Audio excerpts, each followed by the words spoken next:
Welcome to the world of luxurious hair. I'm Anastasia Love, founder of Studio Queen Hair and an expert with over 20 years of experience in hair extensions. We don't just create hairstyles, we bring confidence, style, and a new you. In our studio, we use only the finest materials and the new techniques to make your hair look flawless and natural. And here's a special offer just for the Modern Day Wife listeners.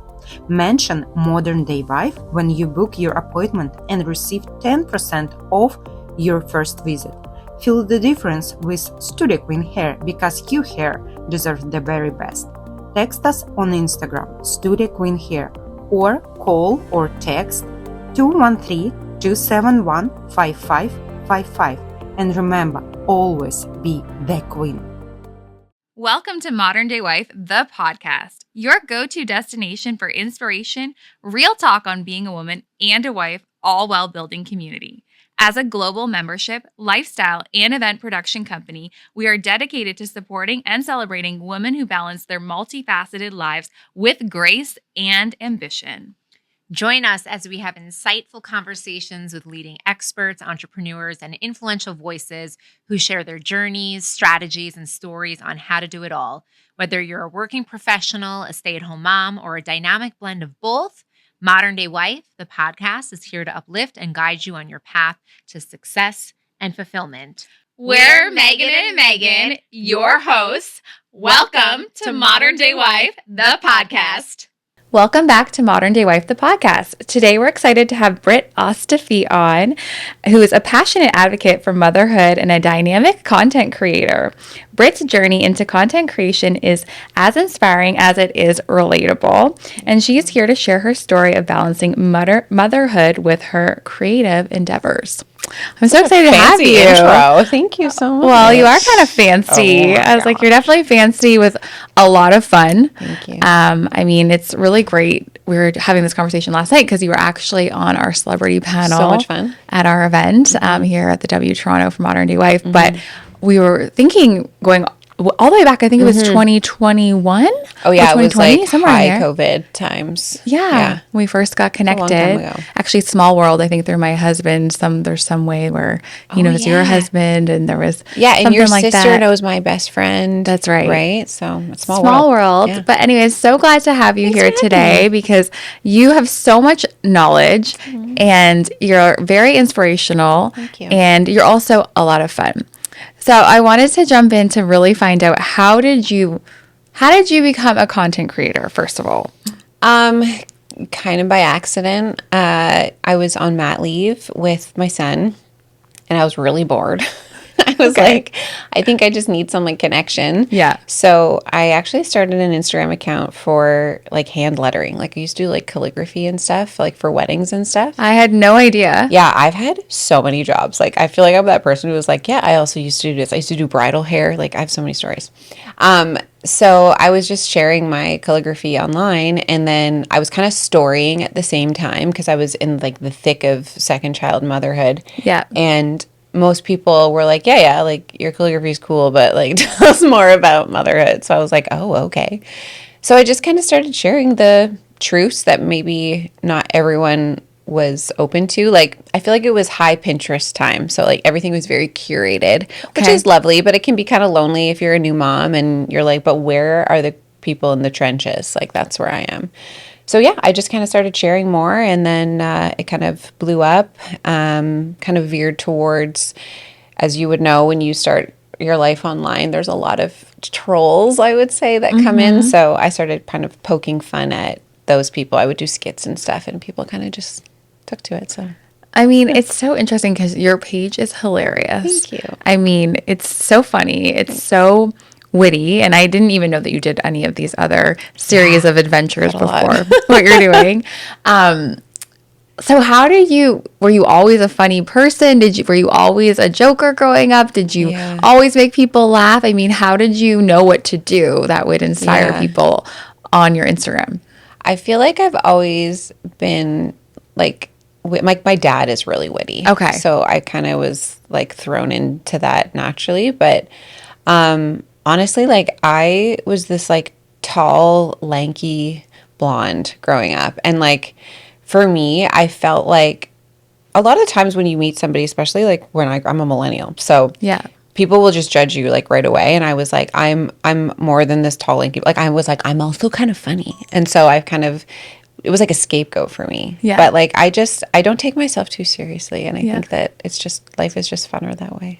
Yeah. I mean, I think too, and maybe you relate to this in business because obviously you're making money through your page, which we can dive into because it's a whole other topic of conversation. But I feel like when you are so serious about yourself or life or so rigid, it's honestly like good things don't happen. Yeah, it's energy. You know? It's just like things don't flow. Fully energy. If you're gonna, have you ever met those people who are like, they'll be like, and then this happened to me, or like, you're never gonna guess, and it's just like one thing after another. And are you ever like, maybe it's you? Like, there's no way this many things can happen to you if you're not projecting some sort of like energy. Like, I know that sounds like woo woo, but I fully believe it. Like, it's all energy. You just gotta put it out there. I agree. Yeah. I feel, we say it all the time with our sales team too, because sometimes you complain about not getting deals, right? You get a lot of no's. It sucks. It's horrible. No one likes rejection. No, it doesn't feel good at all. But then we're also have to look at it like, okay, well, what are you doing? Right. You know, what's going on? Sometimes then we declutter and clean things out and reorganize and a deal comes in. Totally. So you have to kind of pivot and figure it out. So it's really interesting because you also, not only being a big influencer on your own, you and your husband got teamed up, created the Laughing Podcast. We did. So how did that happen? I mean, how do you start a podcast with your husband? Yeah, it's such a good question. Again, also kind of on accident. Okay. It was COVID, and I talked a little bit about this yesterday on the panel, but there was just so much negativity outside, and we were really tired of not being able to control the narrative outside. So we said, like, let's try to control the narrative in our house so that at the end of the day, you and I can have some fun, have a conversation. Like, everybody was secluded to their home. You couldn't really do much. So we just started talking. One day, literally, Ryan, my husband, was like, I ordered all of the stuff. And I said, pardon? And he's like, yeah, it's here. Like, I took all, like, we can't take it back. And I'm like, oh, okay. And funny enough, like, I mean, you guys can't see this, but there's like a full production for podcasts. Right. But when we first started, we were like on YouTube, like, how to start a podcast. Like, we edited everything ourselves. And by we, I mean Ryan, my husband. I just showed up. But we did everything like by yourself. And we didn't get any production until, I want to say, like 2 years in. Like, we did everything. And it kind of just took off. Like, I think it was another thing for people to just come and escape to because everything was really heavy outside. So we started talking about relatable parenting things. And then we kind of moved into like relationships because my husband and I have been together, like we've been neighbors for quite a long time. But we've learned so much over the years to communicate, and we're pretty good at it. I mean, obviously we do fight, and some episodes, if you ever listen, it's just us fighting. like fully just having a full fight. But it's also very helpful because that's when we get messages and DMs that are like, thank you so much for letting us listen to that like raw journey. And like we always at the end of every conversation, our goal is to figure out like where we're ineffective in communicating. Like, we both have enough respect for each other to not be like, I'm not fighting with you because like I want to piss you off. I'm fighting because I obviously have an opinion that's different from yours. And so we go through those fights and we end up at a conclusion where we're both feeling heard and seen. It's taken a really long time for us to get there. But yeah, people were just like, thank you. And like you've helped us start conversations in our relationship. And like, it makes us feel good knowing that what we're talking about helped somebody else's relationship. Well, I love that because I think marriage is hard. So hard. And I think every couple fights. Yes. And if they say they don't fight, They're well, lying. I don't know. I can't relate. Lying. But I think people need to know that, right? Because I think sometimes also too, just because you fight, it doesn't mean that your marriage is over. No. Or that you have a shitty marriage or that it's going to be bad. Sometimes you have to confront things. I think a lot of people aren't willing to actually become complacent. It's easier. Right? Yeah, it's easier to just be like, oh, we'll figure it out later. Exactly. Or like there's something that the spouse is doing, whether it's not providing, I don't know, gained a bunch of weight, they're unhappy, they're going out with their friends drinking. I don't know. Right. There's all things you could fight about. Finances, I think, are a hard one, right? Someone's overspending. But people don't confront that. And then the years go by and they're just unhappy. So I think seeing you work that out, and maybe it's funny and it's messy, but I agree. Like when my husband and I are real more on camera, people like it because they're like, okay, that's me too. Right. Like my husband's complaining about the same stuff, or all the wives are complaining about the same thing, right? I know. Yeah. So, and I think just in the world of social media too, everybody projects this like idea of perfection in a relationship, in a career, in a family, whatever. I mean, social media is literally a thumbnail of your life, and most people don't want to focus on the negative. And it's not like we do. It's just like we have a lot of fun and we fight, and like they don't have to be separate. Like they can happen simultaneously. So yeah, it's a really good journey. It's honestly therapy for us too, because there's something about when the mics go on and we're like, it's not like it's live, but we also feel like it's live. So we're like, we have to be respectful and we'll get to a conclusion. And it's just been, it's been good. I know. Really good. That's all I thought. If I started a podcast with my husband, would we just fight? Would it go well? I don't know. Try it. Report back. I was like, I'll let you know. I'm like, ooh, could be a bad idea. But what I love actually is so many times I love your reels when you guys make them together. And it seems like you have like a date night to make content. I mean, there's been so many reels when you have a glass of wine and you guys have been like running around your house or doing like stupid stuff that's so funny. Yeah. And I'm like, is that what you do? When do you film best? That was definitely peak COVID because you had nothing to go. Nothing else to do. But like we would set up like every Wednesday would be our podcast. Our producers would come over and we would podcast, and then we'd have the afternoon to like create content. Yeah. But we both like, and sometimes the content is so bad. Like, and then we're like, no, like we're not posting this.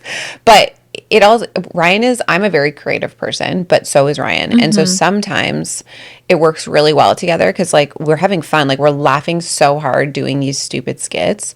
But at the same time, because we're both very creative, we're also both like alphas. So like we want to be like a director, and I'll be like, no, like that don't do that. That does not work. And he's like, no, but your line was terrible. Like you need to and then we have to like take a beat because we're both very like A-type when it comes to like producing something. Anytime we get like that, honestly, we usually stop because I know that it's a job, but at the same time, like we're making a funny reel that should be relatable. If we're going to fight about who's saying what or whatever, it's just not worth it. So we kind of just like table it and then we'll go with something else. But yeah, it's just fun. Yeah. Like it's really fun. That's awesome. How do you navigate that though? Because I feel like my husband and I are both very alpha. Yeah. So I've had to learn how to navigate those things that we both can lead in certain areas. Yeah. Otherwise it is a hot mess. Yeah. It's hard. I feel like we're still learning. We heard something somewhere. I don't know who said this, but it was something along the lines of like, don't judge me on my bad ideas. And I was like, yes, because we've both had terrible ideas, but then we both had incredible ideas. And if we're going to give each other shit, can I swear? Yeah, you can swear. We're going to give each other shit for our bad ideas. And like, we're never going to move anywhere. Like, it's going to be like, okay, maybe we'll workshop that. Like, you know what I mean? Yeah. Or even just one of us has learned to kind of just take a step back and just allow it to happen, and maybe it works out, maybe it doesn't, but it's definitely like a give and take like sometimes, but it's a learning process. It's definitely interesting navigating those dynamics. This is a kind of more of a relationship question, but do you have certain roles where okay, your hat is on with the kids and you're doing all the activities and planning the meals and he's doing this activity instead, or do you share? I think that, like, in terms of, like, gender roles, there's definitely some things that we're both just better at. Like, do you know what I mean? Yeah. Ryan can't cook. Like, he's terrible. He can't make lunches, which part of me is like, is this convenient? Are you like, oh, I can't do this? And then I'm like, I'll have to do it because he's like, well, I can't. And I'm like, can you? Are you choosing not to? But no, he's not a great cook, which is fine. I do love to cook. So I do make the kids' lunches, but we have, we call it conditions of satisfaction. So if I am doing something, I'll say to Ryan, like, okay, are you able to do X, Y, and Z? And then he has the opportunity to say, yes, I can do this. And then he needs to fulfill on that. Or no, I can't, but I can do it here. And so this way, I'm not setting him up for failure. Like, do you know, I feel like every couple has done this, but it's like, for an example, I'm going to leave those dishes in the sink and I'm going to see how long it takes for them to like A, recognize that they left them in the sink, and B, Like the clean it up, punishment. right? Yeah. And then at the end of it, you're like, so they didn't do them for 3 days, and like that's a win for you? Like, what do you mean? The dishes are still there. You're mad at your partner. So don't set them up for failure. Like, we've talked to a couple people and they've said like, be an ask hole.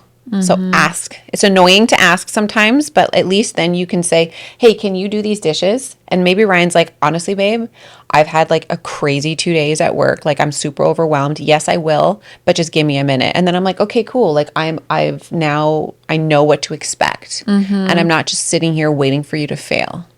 You know what I mean? know it's actually horrible to think that, we've all done that. It's this covert type of interaction where it really shouldn't be I always say you shouldn't be competing against your spouse, but that happens a lot. It does. And I think it happens when you just don't have a big enough game maybe together. Yeah. Or a big enough family household purpose. But a lot of couples are sometimes against each other. And I know. It's really hard. bad. It's hard not to compare either. It's hard not to be like, I did this, so you need to do that. That's like right. To keep score. And I'm not going to lie, like we do that. Like I'm doing this, going back to like the gender things. I obviously make the lunches and stuff for the kids. I'm pretty good at like planning all of the extracurriculars for the kids. And like Ryan also runs 2 other businesses like on the side.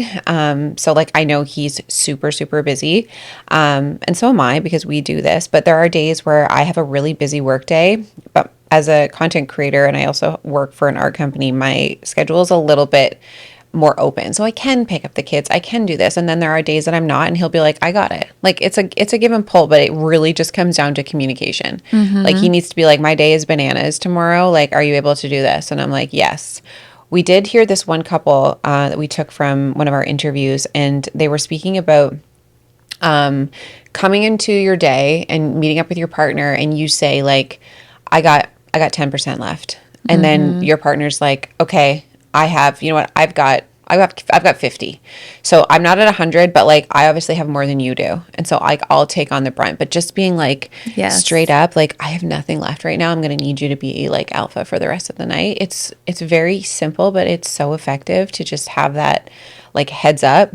I'm not doing well, or heads up, I can take on tonight, whatever that looks like. So I think that's great, because sometimes you just don't get the read right on your partner. Totally. If you're a little bit in your own world or busy, and then asking your spouse a million questions, which I've definitely done brutally when I'm like, ooh, wrong time. I know. Now I know the cues, right? I'm like, gotta make sure he's fed, well rested.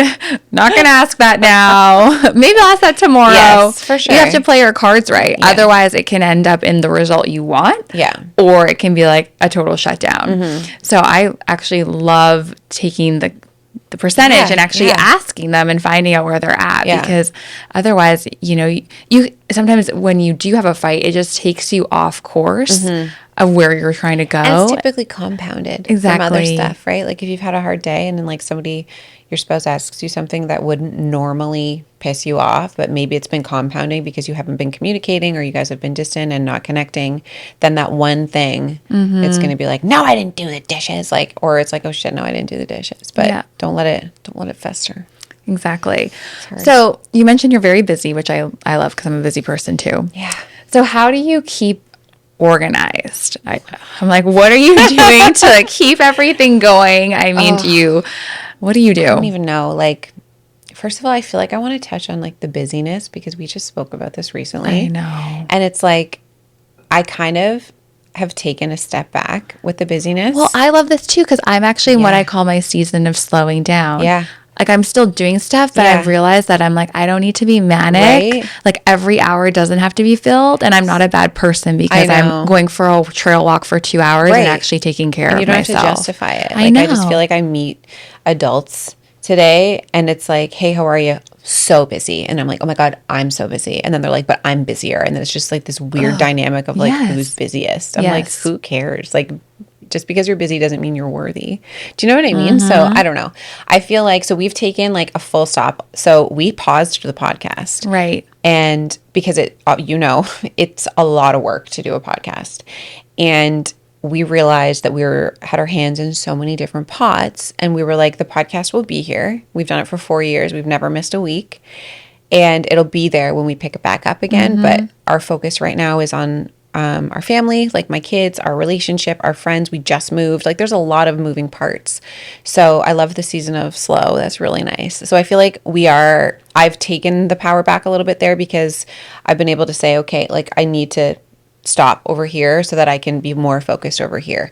And that allows me to be more organized. Like my life, I wish I could be that person that's like, I have my whole week set up. This is my meal plan. This is what I'm doing. But I am so brutally not. Like my house is organized because visually, if my space isn't organized, then my brain is not. Right. So, I work from home, so I can't like see shit on the counter, or I'm like, well, I can't work until that's finished. So that's organized, but like my brain isn't. Right. My brain is very much like creative chaos. And so I don't try to change that. I just try to maybe put in some regimes to help myself, like getting in outside, just like even like exercising or clearing my head. I love to read. Like I read probably like 5 books a month. I just love books. Yeah. What are you reading? Oh my God, I read so many different romance novels. No, yes, but like I read thrillers. I love fantasy. That's what I was like romance, thrillers, fantasy. Oh yeah, I love all of that. So I feel like for me to keep myself organized, I make sure that I can fill my cup, like so that I'm not so chaotic. But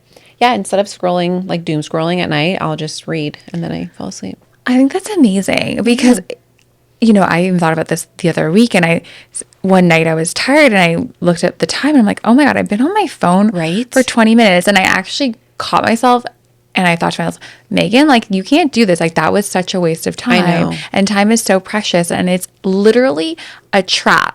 And I love that you're like, I'm going to read this book instead. Well, I was doing the same thing. And I think just being in the space too, like sometimes I rarely consume content just because I am on my phone all of the time for work. But sometimes you're on your phone and you're trying to get inspired or you're supporting friends. And then you like realize that you've been on the phone for like 20 minutes. And I'm like, what the hell did I even just do? I know. So yeah, making like an active choice to not be on the phone and like reading has been so good for my mental health. And I wake up an hour earlier before my entire family because I'm one of those people that's like, don't speak to me before I've had 2 cups of coffee. Fair enough. But more just like I need the silence. Like I need the silence. So I wake up early and I read for an hour and then I'm just in a better mood. I love that. I mean, I'm actually so excited that you have been saying some of these things because I think, as running a business too, right? It's a lot. It is a lot. And you can still be successful and you can still be a content creator, have a business. But I think when I had to really look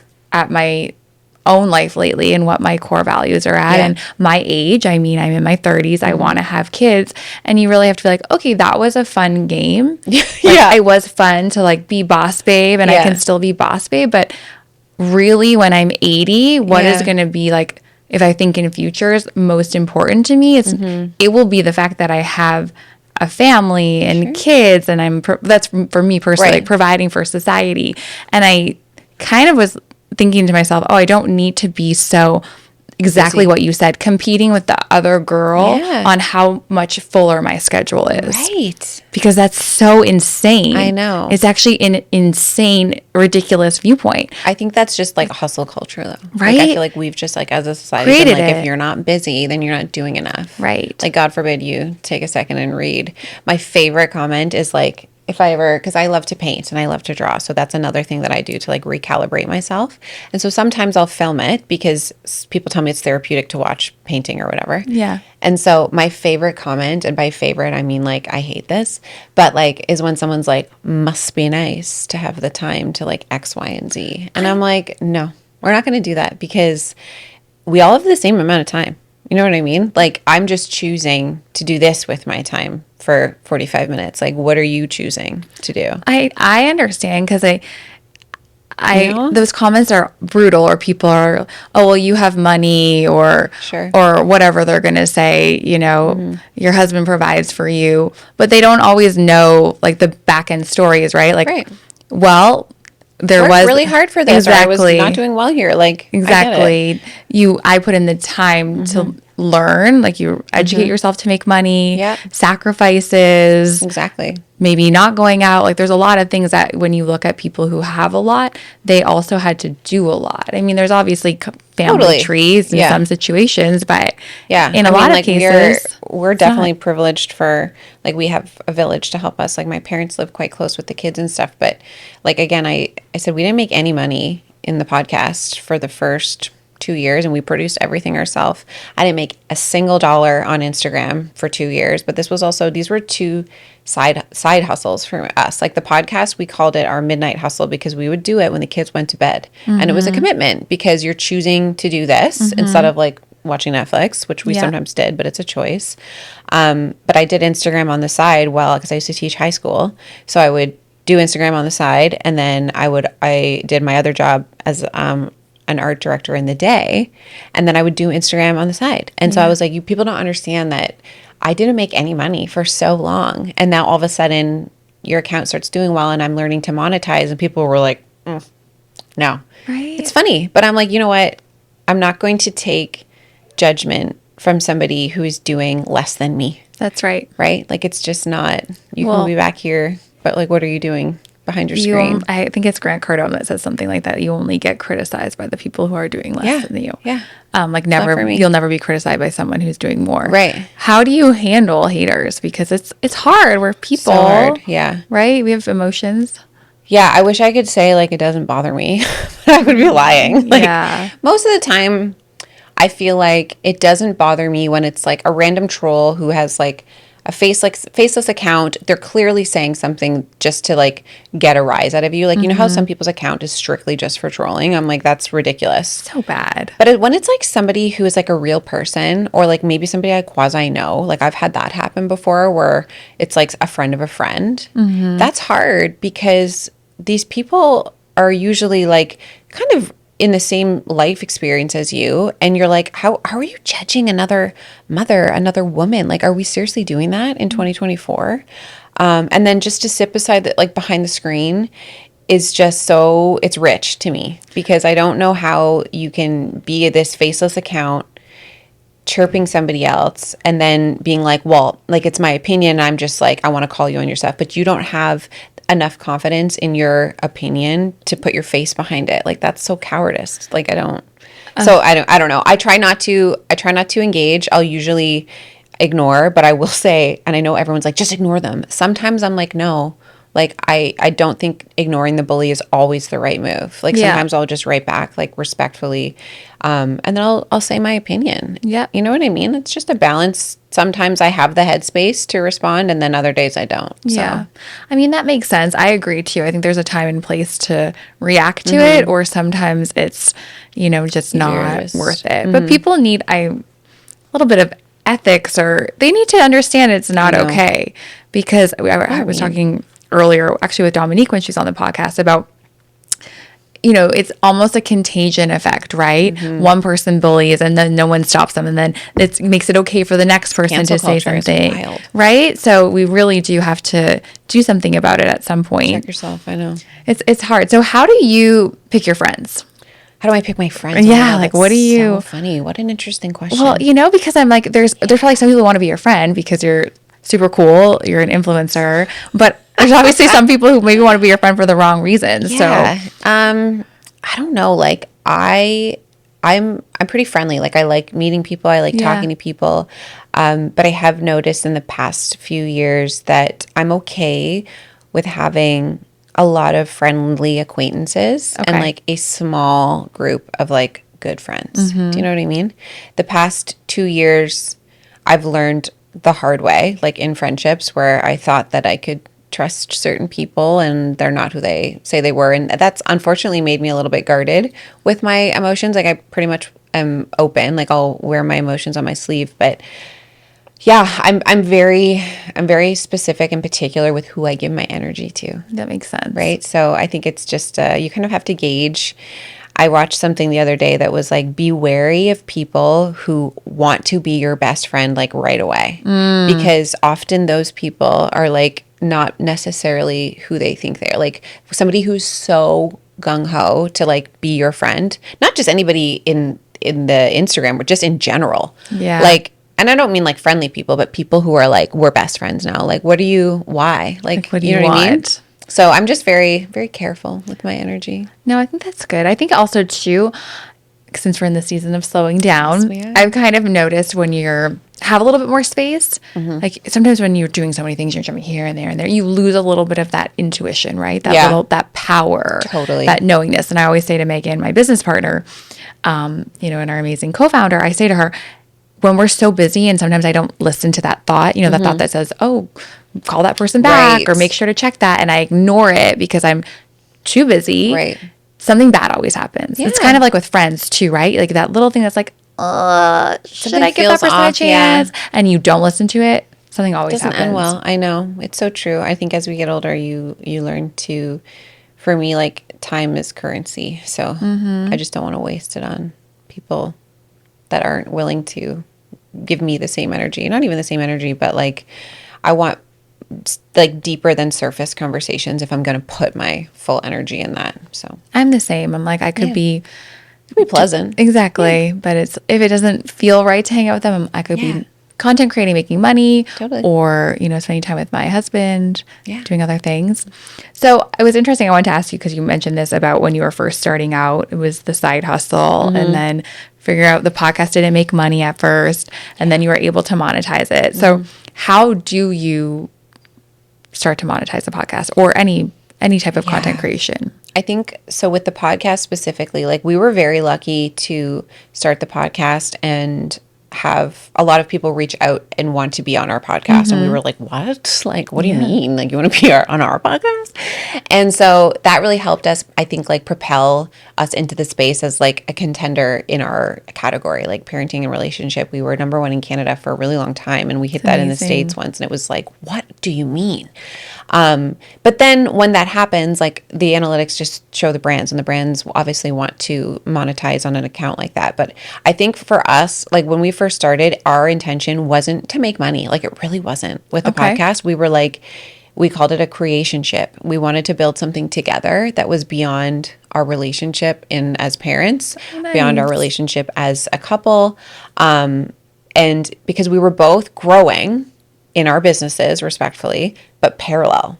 Like we never met together.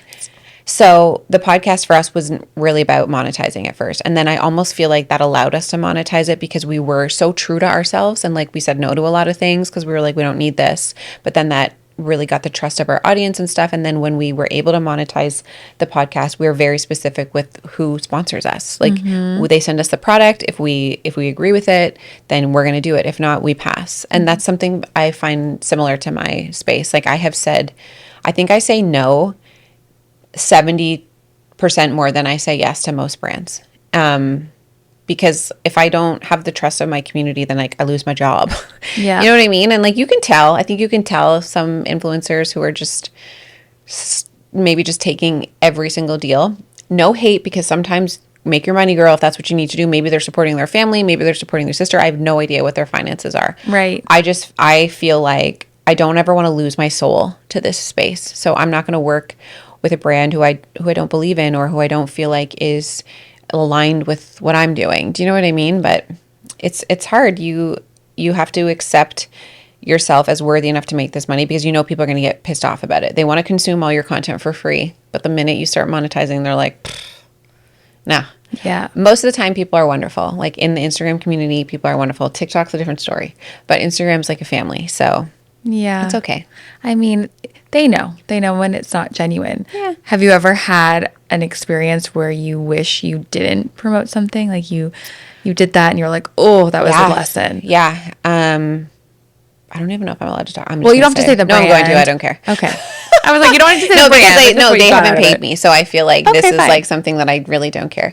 So I worked with this brand called, actually, I'm not going to say the brand, but it was a scale. Okay. So it like measured what I loved about this scale is that I had just had my son. And so you could step on the scale with your baby and then without your baby. And then it would weigh your baby. Because you know how you had to Oh. like, check in for like weights or whatever when they're growing up in the first 6 months, you need to just like kind of see like how they're growing. And I really liked that. And it just measured like your muscle mass and whatever. Really cool. So loved the scale, did the work, did the content, and it's been 3 years and they still haven't paid me. Oh. And it's like, that's super frustrating Yeah. because in any other job, if you do the work and then all of a sudden your company's not going to, like, they're not going to pay you, you'd be like, well, I'm taking you to court. And they don't care. They claimed bankruptcy, but now I just saw an ad. They're still selling their stuff. And I was like, you haven't paid me since 2020. Like, it's so bad. My husband, it is bad. My husband just sent me this Instagram reel. Yeah. Which is funny. It's like the guy that hasn't paid you, but he's out on vacation, right? Like he's taking a vacation and he's doing all these things, but they owe you money. Oh my God. And you're like, it's like the ones who are asking for a GoFundMe, but then they just get this big tattoo. I know. And you're like, what? But I look at that, I'm like, okay, there is definitely karma, I believe, Sure. but it's not okay. I mean, know. it's also the same with Modern Day Wife. People invest in the event and we've been burned, right? You trust people. You're like, okay, I'll give you an extension. They don't pay. Hard lessons. So then you have to really put your thick skin in, and now you have to be strong. You have to pay for the event. Yeah. No, we need 2 credit cards on file. Yeah. You learn. That's the best hard thing lessons. is you learn the hard lessons.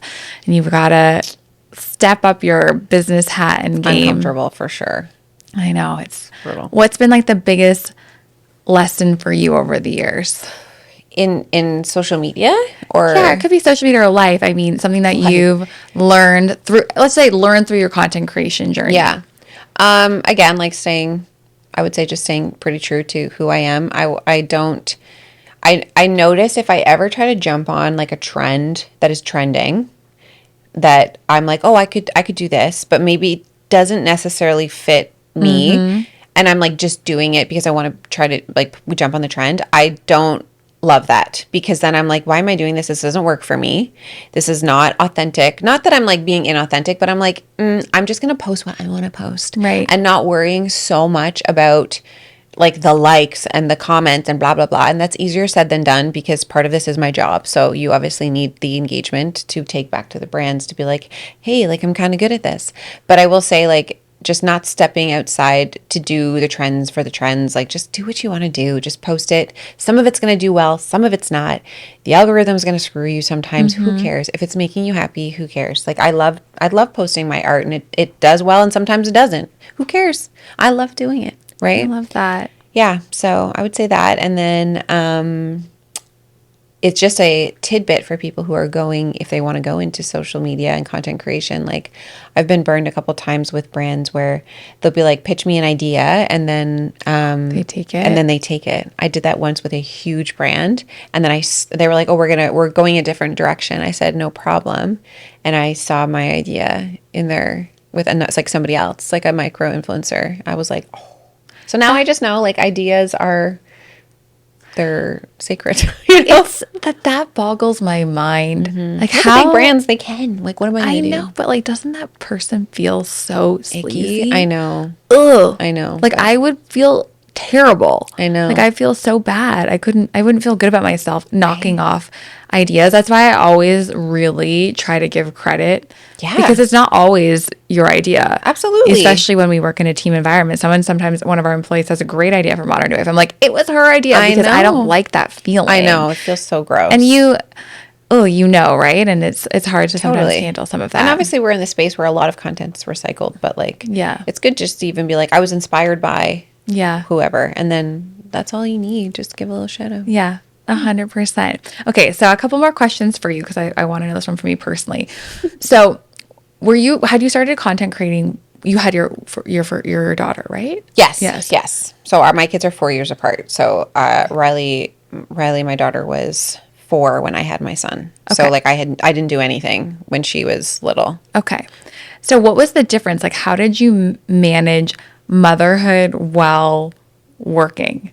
I didn't. You didn't. Okay, no, that's fine. I'm just asking because I'm like, okay. Yeah. I like to hear everyone's stories on what are you doing? I think, like, honestly, my managing was like almost venting to other moms. Like, I mean, my kids were young enough that I wasn't like exploiting them. I was just like, this is my experience, like, as a mother, like mother to mother. Like, my kids didn't sleep last night, blah, blah, blah, like whatever it is. And then that's how I was connecting with other moms, like in the community and my DMs. It wasn't like showcasing my kids and like being like, oh, you know what I mean? Like, it was totally different. But yeah, managing was just day to day. Like, honestly, like you're in the thick of it, especially 1 to 2 kids. Like, oh my God. And we had it a bit easier because my daughter was 4. So Right. she was like able to like help, or like she was the best big sister. She still is. But with that comes with like, because she was 4, she was very aware that now there's this new potato in our lives. And she was like, what What are we doing with this? So yeah, it's everybody's different, but it is friggin' hard. And you need to check in. You got to take a beat. If you're not doing well, you got to check in. If any of your friends have just had kids, or you know somebody who was about to have a kid, check in on the mother. The baby will be fine. Check in on the mom. Yeah. Bring them food. Just be like, hey, how you doing? Because a lot of times they won't say anything. They'll just be like, yeah. But it's dark. But it's really inside they're dark. having a hard time. It's really I hard. think that's great advice. Checking on the mom. Always check in on the mom. Okay. And the dad. And the dad. I mean, the dad. Men the are mom. definitely important too, but I think the mom is like the one that's really sleep deprived, Yes, and yes. I'm kind of a crazy person without sleep, so same. I can only imagine what that will be like when I have kids. I better somehow get the sleep. But I had so much fun chatting with you. So nice. Yeah, so we always ask everyone this question Oh, at the okay. end. It's kind of fun. Okay. What does it mean to be a modern day wife to you? What does it mean to be a modern day wife? I think it means to be true to yourself, true to your partner, Yes. right? And try to find a balance between the two. Don't lose yourself in one or the other. Like, try to find that balance. Don't give yourself up too much for the other person. Like, you got to be good with yourself so you can be good for someone else. Yeah, 100%. I love that. You know, I think marriage is important, and it's good to keep working at it and doing all those things. So, Don't lose yourself. yeah, thank you for being here. Thanks so much for having me. It was so Yeah. fun. Where can everyone follow you who is not already following you? Yeah, you can follow me on Instagram. It's just Brittany Ostofe. And no, it's actually not. I lied. It's Britt Ostofe. And then it's the same on TikTok. There's a period in between. Or you can go listen to our podcast. It's on all of the streaming platforms, The Laughing Couple. Yeah. Or Instagram is also The Laughing Couple. We have a separate page. So. I love that. Okay, well, go follow Britt and the Laughing Couple. Thank you for being here. Thanks for having us. Bye. Amazing.